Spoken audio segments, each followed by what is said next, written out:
When my brother advised me to propose to my girlfriend, suddenly it was something like a live broadcast. A barrage of comments appeared before my eyes. The barrage was, supporting male lead, don't propose to her. Your girlfriend was already stolen by your brother. They were just having a heated makeout session in the makeup room. Your brother is advising you to propose just to embarrass you in public. And then look at our stunning villain, Aurora.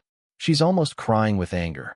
If you propose now, that night, you'll be taken to the basement by the Hydra succubus to be drained dry. She can squeeze out 3 whole bottles. I was speechless. Aurora was my ex-girlfriend. I abandoned her after a night of passion. I prefer young married women, not girls like her. Chapter 1. An hour ago, I passed by the makeup room and saw my girlfriend, Daisy, sitting on my brother, Ethan's, lap. Wearing a short skirt, Ethan smiled and held her close. Through the thin fabric, he provocatively tugged at her bra. He pinched Daisy's chin and said, I encourage Julian to propose to you tonight. You wouldn't be willing to refuse him, would you? Daisy giggled and replied, if he hadn't taken care of me so diligently when I broke my leg 3 years ago, always ready to serve me and win over my mom, I would never have considered dating him. Well, put it this way, he's a warm guy, but to be blunt, he's just a simp. For these past 3 years, he's been honest. He hasn't proposed yet, but if he does, I'll break up with him right away. He's such a boring, unromantic guy. It'd be fine to get him to spend money on me, but imagining marrying him, honestly, that's terrifying. She thought for a moment and shivered. Ethan smirked, running his hand up her thigh. So I'm the one who's amazing, showing you all sorts of tricks. Daisy blushed and gently hit his chest. The next second, Ethan pressed her head down and kissed her fiercely.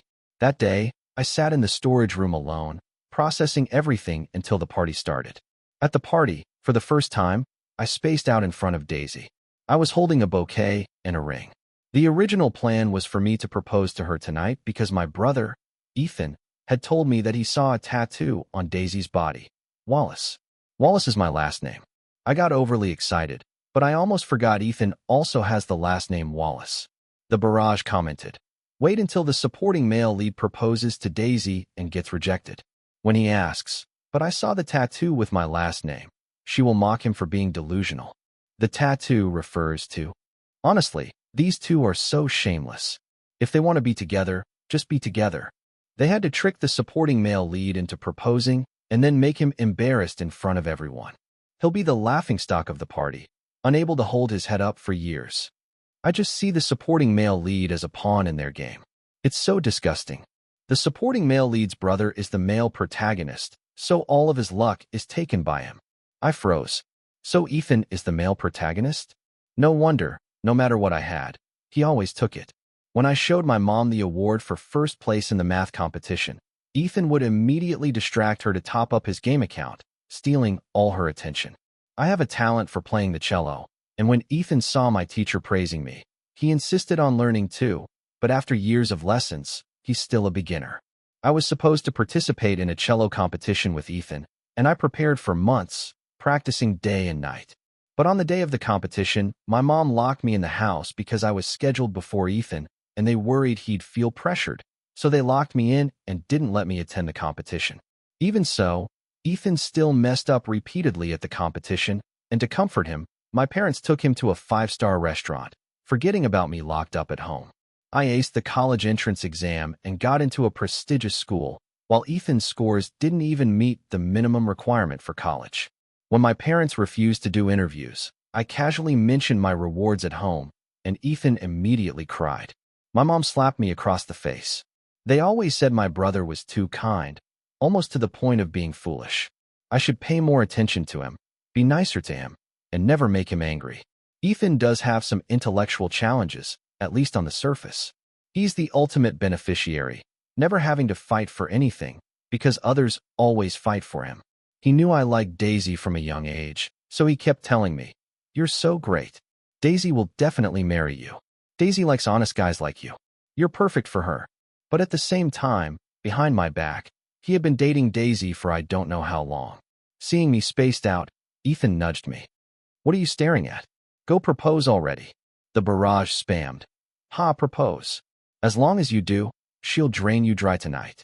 Someone else said, Aurora is already looking this way. Her gaze is like she wants to eat the supporting male lead alive. He better be careful. Another person said. Sigh. Too bad the supporting male lead was so careless, mistaking Aurora for Daisy and kissing her. Someone else said, so he kissed her, big deal. Then he said she wasn't good in bed and broke up with her. No wonder she went crazy and prepared a basement to lock him up. I glanced at Aurora, swallowing hard. Chapter 2, Aurora, the daughter of the shepherd family, a high society princess.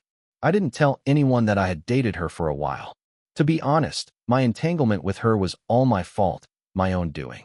To have a one-night fling with Daisy, I drank late at night with Aurora and ended up drinking too much. After the party, Daisy and Ethan wobbled home, leaving me behind. In my haze, I mistook Aurora for Daisy. Without thinking, I kissed her, and we ended up kissing all night. The next morning, Daisy saw us in disheveled clothes and asked who she was. To test whether Daisy would get jealous, I said, "This is my girlfriend." I could feel Aurora's heart racing with excitement when she heard the word girlfriend. At the time, the lighting was dim, so Daisy didn't clearly see Aurora's face. Daisy just said calmly, Congratulations." I was speechless. Later, I left Aurora a message. Let's break up. Your kissing skills are awful, and you probably aren't good in bed either. I like young married women, not girls like you. I'm done with you. Then I walked away. My phone was bombarded with her messages. You leave whenever you want? Are you even a man? I'll give you 1 hour. Come back to the apartment, and we'll talk. Where are you? I'll come find you. Answer me, Julian, why are we breaking up? I don't want to break up. Is my kissing bad? I'm sorry. I'll practice. Please don't leave me. I read them all and ignored her completely, blocking and deleting her. So, of course, she hated me. I was indeed cruel to her. Ethan tugged at me and said, Julian, why are you zoning out? Then he smiled at Daisy and said, Daisy, Julian told me he has something to say to you. He whispered to me, everything's set up for you. Go ahead and propose. This was the drama they had carefully prepared for me. The stage was all set. As long as I proposed to Daisy, she would pour cold water on me in front of everyone and say that the person she really liked was Ethan, telling me not to get the wrong idea because of Ethan's actions. The surrounding high society people, who had been drawn to the bouquet and engagement ring I was holding, grew silent and began staring at me. Aurora also stopped talking, her gaze fixed on me. Her fingers clenched, her brows slightly furrowed. Since the stage had already been set, it seemed like I had no choice but to propose. But in this situation, I was caught between a rock and a hard place. Barrage, supporting male lead. Just get someone else to propose to the villainous Aurora. Once you do, she'll willingly offer you her life. Yeah, just bow your head and propose. Who cares about the male and female leads? If the supporting male lead dares to propose to someone else in front of the villain, he'll probably be drained dry tomorrow.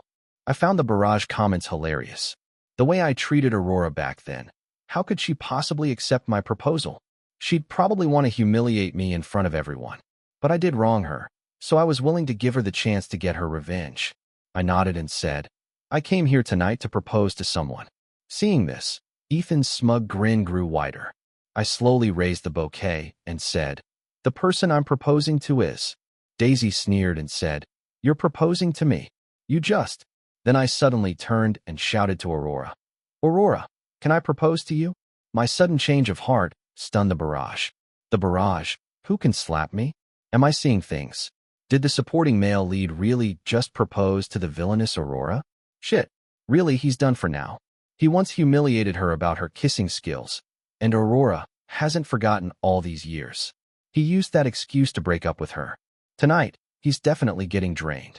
The next comment said, if you can talk, say more. Aurora stood still. I closed my eyes calmly. She definitely wouldn't accept. Seeing me propose to Aurora, Daisy's face immediately flushed red. She said, Julian, what are you talking about? Apologize right now. I'm pretending I didn't hear this. Ethan rushed up, grabbing my arm and pushing me toward Daisy, saying, Julian, what's wrong with you? Didn't we agree that you'd propose to Daisy tonight? Why are you harassing Miss Shepherd? Do you really think you can climb that high? I smiled and said, I never planned to propose to Daisy. I grew up with her. Even a rabbit wouldn't eat the grass next to its burrow. It's fine to date and have fun, but actually marrying her, that's terrifying. Daisy looked at me in shock, as if she couldn't believe those words came from my mouth. Ethan said, "What are you talking about? Didn't you always say you liked Daisy and would marry her?" I pretended to be confused and looked at him, saying, "Bro, what do you mean? I just saw you kissing Daisy in the makeup room." Ethan's face went pale, then flushed red. He stammered, "It's not what you think." Everyone could see what was happening and immediately understood. People started gossiping. Someone said, "I've heard the second son of the Wallace family isn't well liked in the Wallace family, but I didn't expect it to be this bad." At the banquet, he was even schemed by his own brother. Another person said, "I can't even imagine what will happen if he really proposes." Someone else said, "But now he's directly proposing to the longtime princess of the rich family, Aurora. Isn't this just self-inflicted humiliation?" I heard the murmurs of the crowd, and my heart sank. But it didn't matter. I had toyed with Aurora's feelings before, so being humiliated by her in public was just karma. Aurora stared at me for a long time before finally extending her hand into mine. She gazed at me and said, "Well, let's go home." I froze, instinctively pulling Aurora outside. Daisy's face suddenly changed, and she said, "Enough. Julian, stop pretending. Isn't it your lifelong wish to marry me? Are you playing hard to get now?" She snorted and said, "I won't fall for this. Aurora, what he said earlier was all lies. He's a jerk. Don't believe him." The barrage commented, "Looks like Aurora's villain arc is about to progress." I think Aurora was almost ready to let go of the past and live a peaceful life with the supporting male lead, but now the chains in the basement are getting thicker.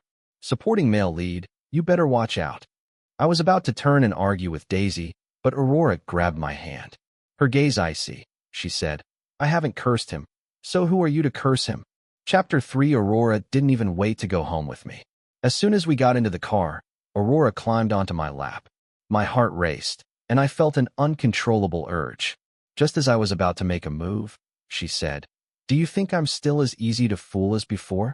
You snap your fingers, and I'll eagerly throw myself at you." The barrage exposed her true nature. The comments mocked.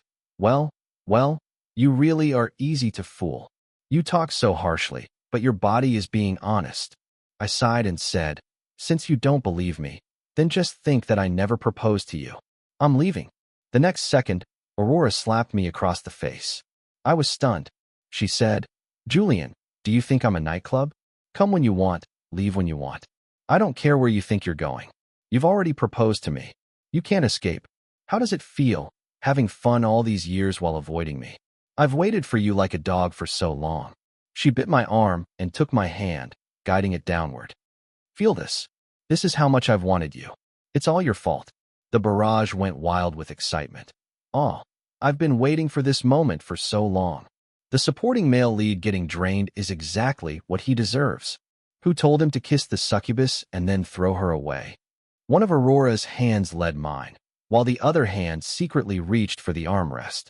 The barrage erupted. "Here it comes. Here it comes. The villain is going for the handcuffs." The villain has been carrying handcuffs all these years, just waiting for the right moment to cuff the supporting male lead and lock him in the basement. I was speechless. I suddenly felt a tightness in my back. At this rate, it seemed like I might actually end up in the basement. Just as the handcuffs were about to click into place, I gritted my teeth, made up my mind, and reached out to pull Aurora into an embrace, kissing her lips. Maybe it was just my imagination, but I felt the temperature of the person in my arms rising rapidly. I sincerely explained, "I'm not leaving anymore. I'll stay with you from now on." I glanced at the handcuffs, regretting my past actions. "I know I've wronged you before. I admit it. You can punish me however you want."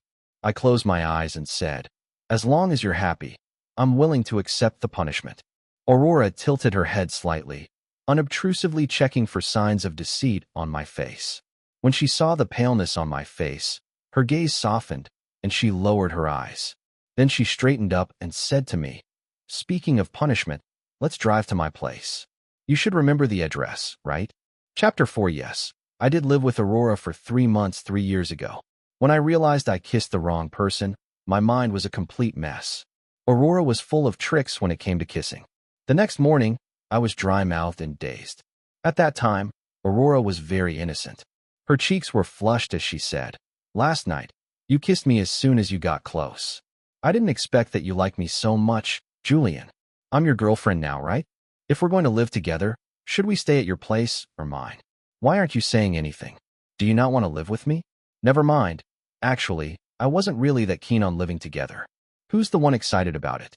Why are you still ignoring me? Why the long face? You're not worried that living together will interfere with your pursuit of other girls, are you?" Of course, I had a long face. I'd gone to great lengths to get Daisy drunk, and in the end, I drank too much myself and kissed the wrong person. It wasn't bad enough that I kissed the wrong person, but this person turned out to be the most influential daughter of a wealthy family, one that my father couldn't afford to offend. I had to force myself to face it. I didn't dare tell her I kissed the wrong person. I felt like if she found out the truth, her father would peel my skin off alive. I stammered out, "No, we can't be together. We can't live together because I'm not good enough for you. You deserve better." Aurora immediately laughed. She said, "I thought it was something serious. Why are you being so distant? You love me. I love you. That's enough, right?" In the end, we ended up living together more or less by accident. But since it was all a misunderstanding, I found all kinds of excuses to refuse any kind of intimacy from her. We even slept in separate rooms. Chapter 5. At this moment, I walked nervously into Aurora's house. Now that we're living together again, can it not be considered a return to the old haunts? Despite the 3 years that had passed, everything here was unchanged. The bedroom I once lived in was neat and tidy, and the flowers I used to care for were still thriving. Everything felt as if I had just left. I never expected she had been waiting for me to come back. I didn't know how to face her, so I made up an excuse and said, "I'll go take a shower first." After showering, I came out in a bathrobe. The comments. Wow, the male lead knows how to be considerate. Washing up first before joining the table. I rubbed my forehead. On the table was a cup of hot milk. It was Aurora who had heated it for me. Just as I was about to drink, I saw the comments explode in excitement. Someone said, "This is my favorite scene. That hot milk is sure to have some special ingredients. The male lead will enter berserk mode after drinking it, and the female villain will start to suck him dry." In the book, the male lead turns into a skeleton within a week. Still doesn't know why he's so weak. Can't blame anyone for the revenge. The reason for the breakup was just too hurtful. I silently set the cup of hot milk down. From a distance, I saw Aurora secretly doing something on the sofa downstairs. Comments went wild again. The succubus is secretly sniffing the flowers the male lead gave for the proposal. Totally obsessed. It's like the scent of her husband. She loves the flowers the male lead gave her so much, she's hiding them from him. Scared he'll know she's already forgiven him. How cute. This villainess is so tsundere. I suddenly jolted in fright. Flowers? Oh no. Sure enough, the next moment, Aurora pulled a card out of the bouquet. Card said, "For Daisy." Aurora was speechless. I was speechless. The comments were speechless. The world hit mute, listening to Aurora's heartbreaking. Damn. I totally forgot about that. My original plan was to propose to Daisy, and of course, the card in that bouquet was for her. The comments immediately caught on, saying, "Haha, this is it. The villainess's evil progress bar just maxed out. She was just being tsundere, sniffing the flowers her husband gave her, even wanting to show off in a post, and now the whole world's falling apart." I was already starting to think about how I could escape. Maybe it was some kind of connection. Aurora noticed me staring at her, and her gaze fell on me. She pretended to be aloof and casually placed the bouquet down, rolling her eyes. She said, "Never let me see you giving flowers to anyone again." I stammered, "Okay." I was about to go to my room when I suddenly heard the sound of a cup shattering in the living room. Aurora was clutching her chest, seemingly in pain. Her voice full of mock annoyance, she said, "Can you help me and get the inhibitor from the bedroom?" Inhibitor? The comments sighed in unison. The succubus marks someone in her life and can never love anyone else again. For the past 3 years, she's been staring at the male lead's photo, thinking about him, and injecting inhibitors into herself. I had heard about this. The succubus phase is incredibly painful, so most would never mark someone lightly. It's like giving away your entire life. But I never expected she had marked me. Seeing how distressed she was, I didn't go to get the inhibitor. Instead, I slowly walked downstairs towards her. I said, "What do you need the inhibitor for? I'm right here. I already proposed to you, and you accepted. So tonight, we'll do whatever you want. I'll make sure you're satisfied." Her face turned completely red as she said, "Do you even know what you're saying?" I confidently replied, "What's there to not know? I've never seen a pig not run after I've seen one. Don't worry, I'm confident in myself. I'll definitely satisfy you tonight." I continued, "That bouquet was customized by my brother, and proposing to Daisy was his idea. But I already regret it. I shouldn't have just run away and left you behind. I owe you a punishment." I pinned her against the wall and gently touched her succubus mark, saying, "Tonight, we're going all out. How about it?" I kissed her lips and, as expected, saw her earlobes subtly blush. The next second, she stood on tiptoe and kissed me back. Then, with a sultry look, she said, "Julian, you're asking for this." The next moment, her tail tightly coiled around my waist. She said, "Talking big won't work. Here's the deal. I'll give you a chance. You can run away now. But if you don't, even if you beg me, I won't let you go." I confidently laughed and said, "Who's going to beg? We'll see." That night, I thought about this sentence and wished I could slap myself. No one told me that a succubus could use magic to drain me for an entire night. No one told me that by the end of the night, I was crying and trying to crawl away, but Aurora grabbed my ankle and dragged me back. That night, I ultimately satisfied Aurora's needs. It was just that my whole face felt sunken in. I even once cried out, "Why don't you use some inhibitors? We've got plenty of time." But she would rise and fall with a completely innocent face, saying those cruel words, "It's too late." This absurd and chaotic night, for some reason, felt incredibly long. Chapter 6. The next morning, I woke up groggily, and Aurora was curled up in my arms. I quietly tried to pull my arm out from under her head, but I woke her up instead. She grabbed my arm, her eyes filled with a dangerous gleam as she asked, "What's wrong? Planning to run again?" I was speechless and stammered, "No, no." She snorted coldly and said, "If you still think you prefer young married women, that's fine. Every night, I'll practice with you slowly until you're satisfied." The comments went wild, laughing hysterically and commenting. Turns out she really cares about that sentence. Can't blame her. Saying the succubus is bad in bed is just too hurtful. I nearly burst into tears, just wanting to beg her to let me off. At that moment, my phone rang. It was a call from Daisy. To regain Aurora's trust, I answered the call in front of her, asking, "What's up?" Daisy paused for a moment, and then said, "Why do you sound so weak?"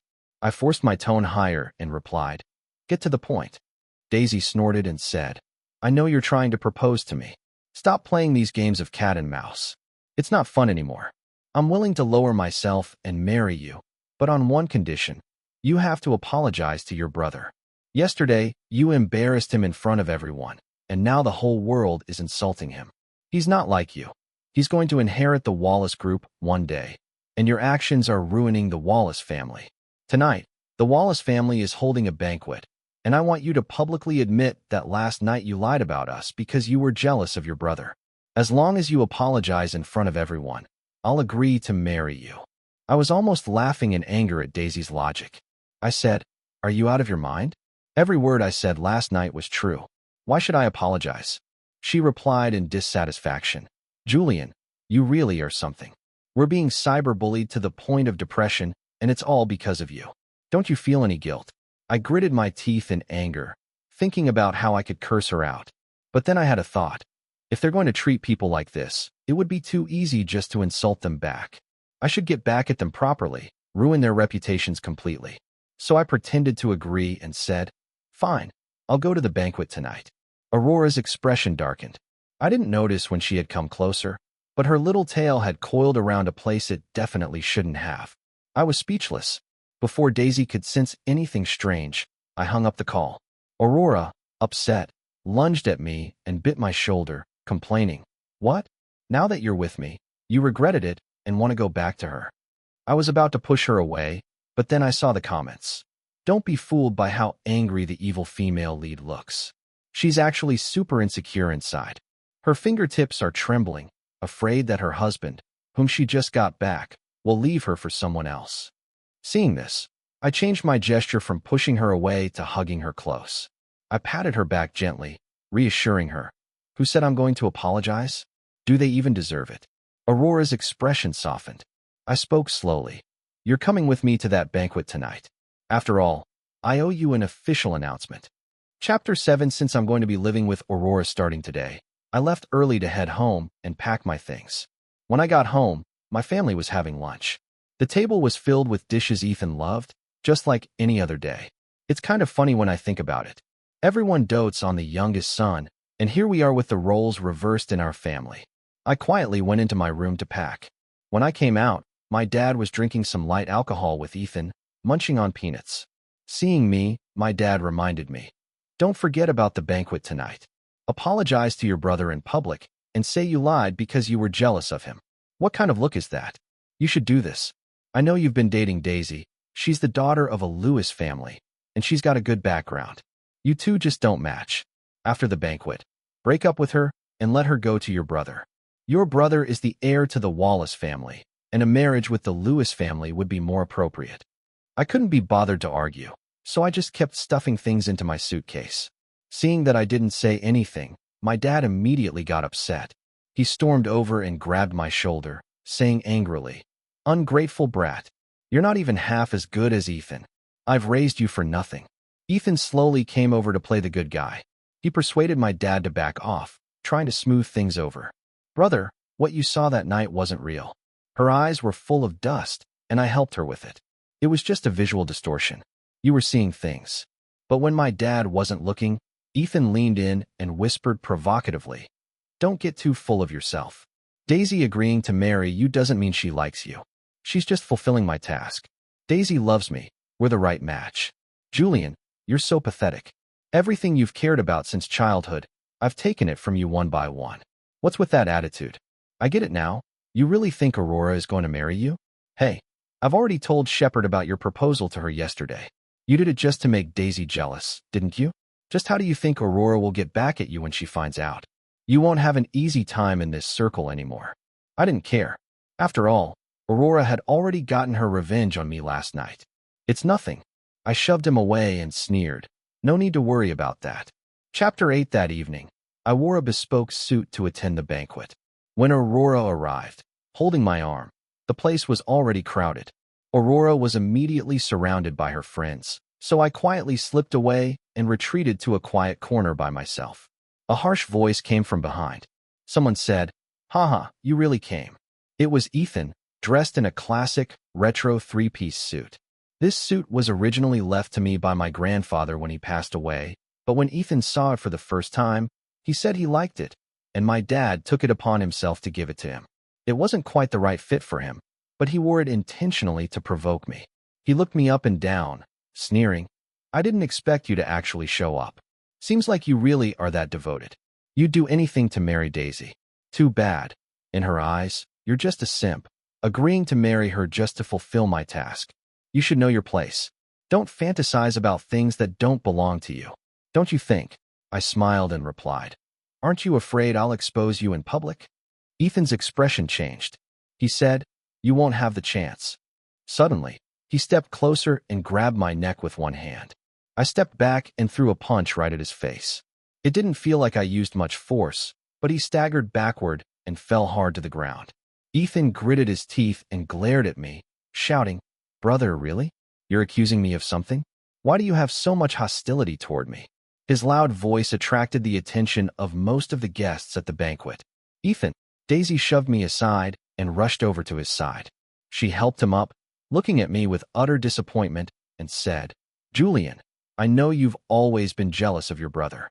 Fine, you spread rumors to slander him, but now you've even resorted to hitting him. Do you know how a big brother should act? You've gone too far. You need to apologize to your brother right now." My dad looked at me with disgust, his face filled with frustration as he scolded, "You've always been at odds with Ethan. I've always known you coveted his position as the heir of the Wallace family, but I never thought you'd go this far, betraying your own flesh and blood just to get rid of him. You're the most selfish, vicious person I've ever seen. I should have dropped you when you were born." Guests started whispering and pointing fingers at me. So it was the second son of the Wallace family, trying to gain power by slandering his brother. At such a young age, his heart is already so wicked. What a disgrace to the Wallace family. Aurora walked over and linked her arm with mine. Just as she was about to speak, I turned around and interrupted her, saying, "Don't worry, I'll handle this myself." After a deep breath, I pressed the button on the remote control. The next second, everyone's attention was drawn to the large screen in the banquet hall. In the video, Daisy was sitting on Ethan's lap in the makeup room. Ethan asked, "I encouraged Julian to propose to you tonight. You wouldn't refuse him, would you?" Daisy giggled and said, "If it wasn't for the fact that he patiently took care of me when I broke my leg 3 years ago, always at my beck and call, trying to win my mom over, I wouldn't have even thought about dating him. But to put it nicely, he's a warm guy. To put it bluntly, he's just a simp. Over the past 3 years, he's been decent. He didn't propose to me, but if he ever does, I'll break up with him immediately. He's a boring, unromantic nice guy. It's fine to have him spend money on me, but marrying him, that's honestly terrifying." In the video, Ethan grinned and touched her thigh, saying, "So I'm still the best, showing you all kinds of experiences." Daisy blushed and lightly punched Ethan in the chest. The scene gradually became unbearable to watch. In an instant, the banquet hall was as quiet as if the pause button had been pressed. Daisy's face turned pale. Ethan hurriedly yelled, "Who did this? Turn it off." The guests who had been whispering about me earlier now changed their tone. They all said, "The second son of the Wallace family really got unlucky, having a brother like this. Ethan's a real scumbag, stealing his own brother's girlfriend. That suit Ethan's wearing. I remember Julian's grandfather saying it would be left to Julian after he passed. I've been meaning to mention this for a while. People really can't be judged by appearances." The scene became chaotic. I couldn't help but feel elated inside. Fortunately, instead of feeling sad, I immediately recorded their compromising moment on my phone. Aurora looked at me with admiration. "You're amazing." I put my arm around her shoulder and asked, "Do you think what I did was too cruel?" Aurora shook her head and smiled mischievously. "Actually, compared to my methods, you're still too kind." I had no words, truly a Yandra succubus. Daisy screamed hysterically, "Julian, you were behind all of this. How could you be so malicious? You're not even half of what your brother is. You'll never marry me in this lifetime." I sneered and said, "Ms. Lewis, are you out of your mind? Is marrying you supposed to be something honorable? What's with all this? As if I'm desperately begging you to marry me. But I do have to thank you. If it weren't for you, I wouldn't have met Aurora." I put my arm around Aurora's shoulder and officially announced to everyone, "Let me introduce you to my fiancé. We still have a date tonight, so we'll be leaving now." The chat exploded with excitement. After waiting for so long, finally got a title. The villainess has been waiting for this day for so long. I'm crying. I felt Aurora shiver slightly as we left the banquet hall. She couldn't wait to wrap her arms around my neck and kiss me. She buried her head in my chest and sighed softly. "Julian, you're finally mine." Chapter 9 later, I heard that Daisy was kicked out of the Lewis family for offending the Shepherd family. I thought she would hate me for sure, but to my surprise, she actually came to find me. When she saw me, her eyes brightened for a moment. She asked, "Are you with Aurora to spite me?" I smiled and asked, "Where does your confidence come from?" She looked at me seriously and said, "I don't believe it. You've liked me for so long. There's no way you could just let go like that. You're lying to me, aren't you?" Saying that, she stepped forward and grabbed my arm, but I pushed her away. I said, "Yes, I was wrong before. The mistake I made was chasing after you in such a humiliating way, without dignity. You enjoyed the kindness I showed you while secretly mocking me behind my back, calling me your simp. Daisy, do you really think you're so noble? However, I'm willing to pay for my mistakes. Please don't show up in front of me again." I suddenly thought of something and smiled. I said, "Daisy, are you saying all this because you were expelled from the Lewis family and now want me to ask the Shepherd family for a favor? Are you begging for mercy?" Her face instantly turned pale. As expected, I had hit the nail on the head. I kept poking at her wounds, saying, "Sorry, but not only will I not help you, I'll actually pour more fuel on the fire and make sure the Shepherd family continues to target you. You probably still have some savings left, but don't worry, in a while, you'll have nothing left." Daisy finally couldn't hold back her tears and choked out, "Julian, How could your heart be so vicious? She blocked the door, unwilling to leave, and was eventually dragged away by the bodyguards, grumbling and cursing. After the Wallace family offended the Shepherd family, it fell from grace. My brother's reputation in the circle was completely destroyed. Daisy held a grudge against him. Although they were still together under pressure, she nagged him every day, criticizing his incompetence and his inability to provide the life she wanted. Later, Daisy, still unchanged, ran off to become a wealthy businessman's mistress. Ethan found out and, unable to tolerate it any longer, he stabbed her with a knife and was detained. But none of this concerned me anymore. After leaving the Wallace family, I started a business in personal products and achieved success in both my career and love life. When I was developing the second batch of product designs, Aurora gave me serious advice. That day, we tried the products for an entire evening. In the end, my conclusion was simple. Don't waste most of your time on someone who doesn't love you. You should love someone who is already great in their own right.